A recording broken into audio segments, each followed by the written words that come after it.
대부분 이제 표준 계약서를 사용을 하시는데, 제가 봤을 때 한 3가지 정도만 좀 중요하시면 될 것 같아요. 첫 번째는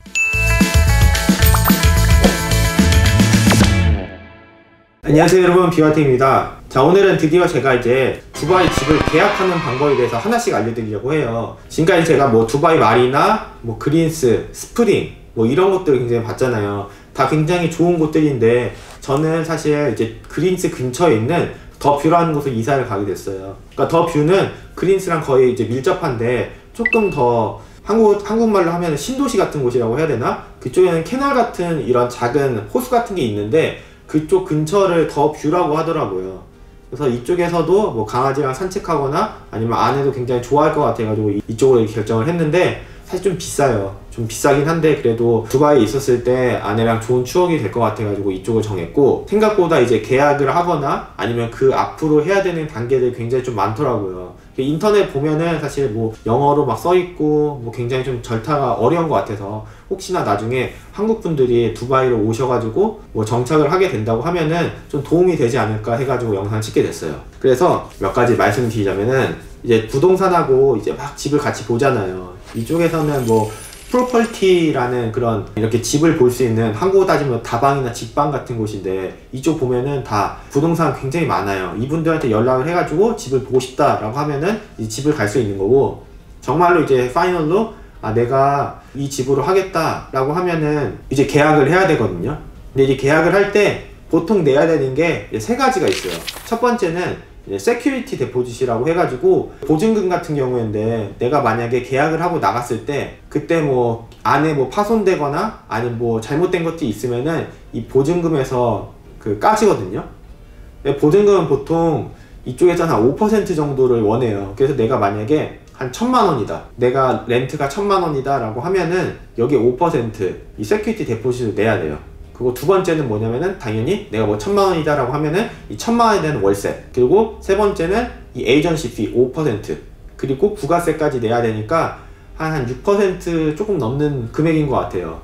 근데 여기서 돈을 낼 때는 보통 현금으로 내질 않고 체크를 발행을 하더라고요. 그래서 아마 부동산에서 집을 찾았을 때 원체크냐, 뭐 투체크냐, 뭐 3체크 아니면 다달이 이렇게 먼슬리 별로 체크를 할 거냐, 아마 그런 걸 얘기를 해요. 한국에는 사실 저는 이제 본 적이 없지만 이렇게 체크라는 게 있어요. 그래서 보시면은 뭐 이런 식으로 써 있거든요. 사실 저도 체크를 써본 적이 처음이어가지고 오늘은 이 체크를 어떻게 쓰는지에 대해서 좀 알려드릴게요. 보시면 여기에는 이제 Pay Against This Check라고 써 있어요. 그럼 여기는 이제 집주인 이름을 쓰시면 돼요. 그리고 여기에 뭐 디르함 이렇게 써 있을 때 만약에 1000만 원이다 라고 하면은 영어로 숫자가 아니라 1000 어쩌고저쩌고 뭐 그런 식으로 쓸 수도 있는 거잖아요. 그리고 여기에다가는 이제 숫자를 적어요. 그리고 숫자를 적을 때 만약에 1000이다 라고 했을 때 그 끝에다가 슬러시를 넣고 짝대기 긋더라고요. 그 뜻은 뭐냐면은 내가 이거 이외에 돈을 더 추가로 지불하는 게 없다 라고 하는 거고, 이쪽에 데이트 같은 경우에는 이 체크를 발행했을 때 이 돈이 언제 빠져나갈지 그때를 이제 데이트를 체크를 하는 거예요. 만약에 내가 8월 2일날 입주다 그러면은 여기다가 8월 2일날 쓰면은 이걸 가진 사람이 은행에 가가지고 8월 2일날 돈을 받을 수 있는 거예요. 그리고 이제 제일 중요한 거는 여기 시그네처라고 있어요. 이렇게 서명을 하는데, 은행에 가시면은 요거를 만들 때 커렌트 어카운트라고 해가지고 체크의 사인을 이제 정해야 돼요. 그때 이제 은행에서 등록을 한 거랑 여기 체크의 은행에 있는 그 사인하고 다르면은 리젝이 되면은 1000AD, 그러니까 30만 원 벌금이 생길 수도 있어요. 그러니까 굉장히 이런 체크 쓸 때 시그네처를 굉장히 꼼꼼하게 써야 되더라고요. 이게 이제 만약에 끝나면은 그때 이제 같이 계약서라는 게 와요. 이제 집주인이 이 집에 대한 거, 뭐 등기부 같은 거 같아요. 이제 한국에서도 아파트 살 때 여기에 대해서 뭐 그 대출이 있는지 없는지 뭐 그런 걸 하나 나오잖아요. 이게 사이즈가 얼마고, 그래서 그런 페이퍼가 한 장이 나와 있고, 그 다음에 이제 사인할 수 있는 계약서 얼마고, 그 다음에 뭐 1년 계약이냐 6개월이냐 뭐 이런 것들이 써 있어요. 그래서 이런 계약서 하나, 그리고 이제 한 장 더, 그러니까 이제 좀 자세하게 뭐 세큐리티 데포짓은 5%다 그리고 자세하게 나와 있어요. 그래서 여기서 대부분 이제 표준 계약서를 사용을 하시는데, 제가 봤을 때 한 3가지 정도만 좀 중요하시면 될 것 같아요. 첫 번째는 여기 안에 혹시나 칠러 프리라는 게 있어요. 그럼 거기에서 그 적용이 될 경우에는 집주인 랜드로드가 돈을 낸다 라고 써 있는데, 그렇지 않을 경우에는 테넌트, 이렇게 들어오는 사람이 돈을 낸다 라고 써 있어요. 근데 물론 그린스 같은 경우에는 대부분 칠러 프리 존, 칠러 프리라고 하더라고요. 그쪽은 다 이렇게 칠러 프리인데, 그러니까 에어컨 비용이 이제 무료라고 하는데, 뒤에 그 테넌트가 돈을 낸다는 문구 같은 경우에는 뭐 신경 쓰지 말라고 해요.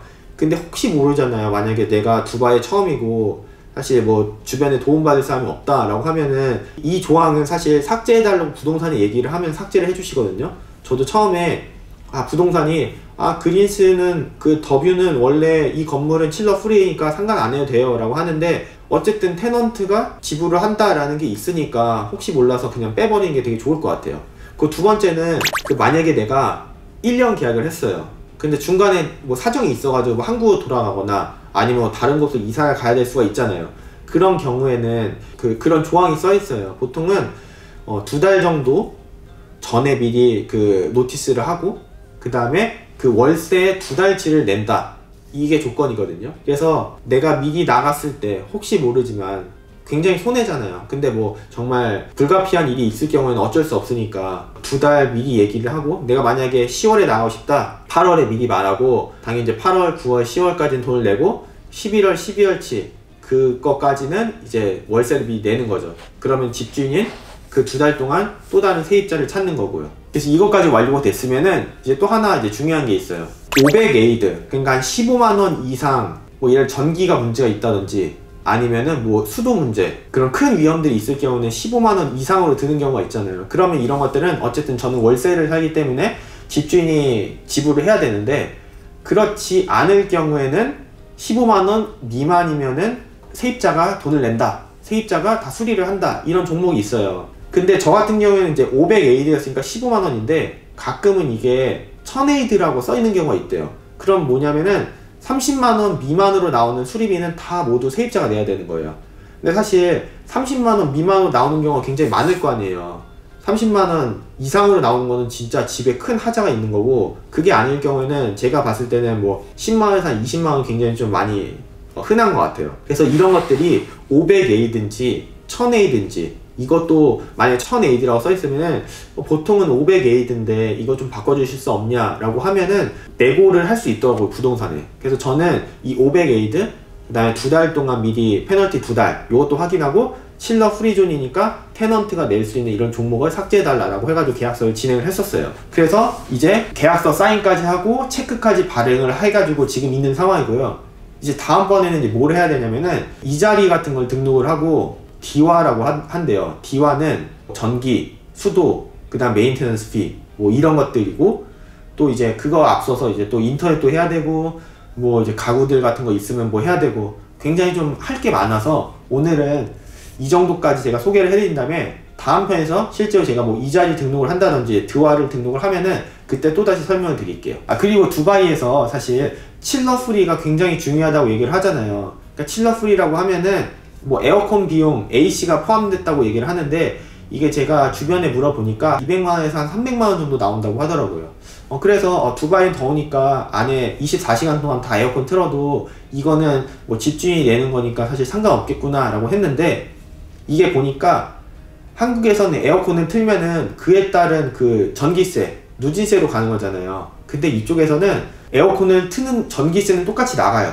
근데 에어컨을 틀었던 그 전기세에 대한 AC 비용, 칠러에 대한 비용을 또 내는 거예요. 그래서 뭐 예를 들어서 내가 10시간을 에어컨을 틀었으면은 그 10시간에 대한 전기세가 만약 10,000원이에요. 근데 에어컨을 10시간을 틀은 그 AC 비용에 대한 뭐 예를 들어서 5,000원이에요. 그러면은 한국은 이 10,000원으로 내면 그냥 끝인데, 이쪽 두바이에서는 에어컨에 대한 비용을 또 차지를 하는 거예요. 그러다 보니 에어컨을 당연히 많이 쓰면은 비용이 많이 들지만, 칠러 프리가 아닌 경우에는 에어컨 전기세 말고도 에어컨을 사용한 거에 대해서 또 추가 가금이 있으니까 이게 1년에 되면 한 200만원, 300만원이니까 사실 부담이 되잖아요. 그래서 진짜 만약에 집을 찾아야 된다고 하면은 아무래도 칠러 프리 존을 찾는 게 사실 굉장히 많이 돈을 세이브할 수 있는 좋은 방법인 것 같아요. 그럼 지금까지 긴 영상 시청해주셔서 감사드리고요. 저는 다음 시간에 2편으로 찾아오겠습니다. 그럼 여러분 안녕히 계세요.